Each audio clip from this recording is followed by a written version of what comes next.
Parts of New York City under quarantine as rat virus kills one and sickens others. A New York City resident has died of a bacterial disease commonly spread by contact with rat urine, and 2 more were recently diagnosed with the disease, city health officials say. The cluster of leptospirosis infections has been identified on one block in the Concourse section of the Bronx, officials say.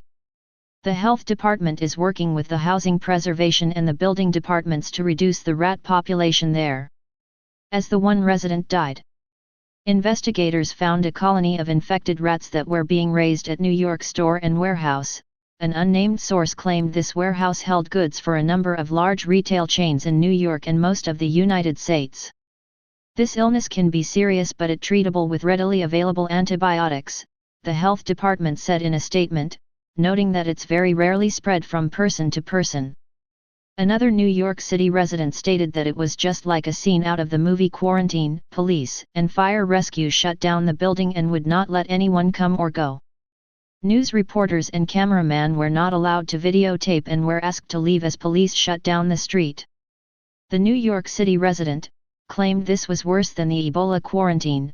Honestly, in my 56 years I have never seen them act like this, claimed the resident. Sometime after the street was shut down, we started to see white vans with CDC down the sides in big black letters.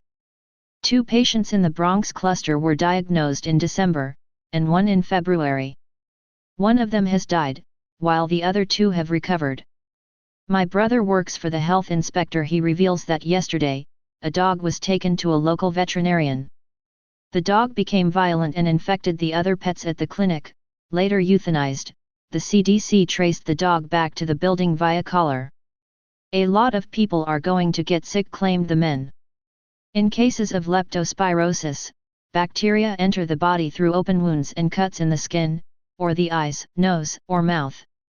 Some people who are infected may have no symptoms, while others may have mild illness with fever, headache, chills, muscle aches, vomiting or diarrhea.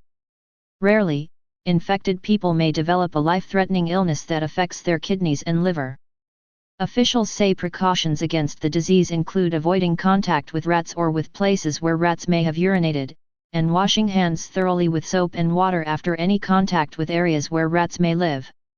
If you cannot avoid areas where rats have been seen, use a bleach solution to kill the bacteria in the area, and protect yourself from contact with rat urine by using rubber gloves, boots, masks and some type of eyewear. A New York woman finds rat sewn in dress. This was from the same warehouse where the infected rats were found. What in the hell is going on in New York? Let's hope others don't get sick with whatever this is. Stay paranoid, my friends.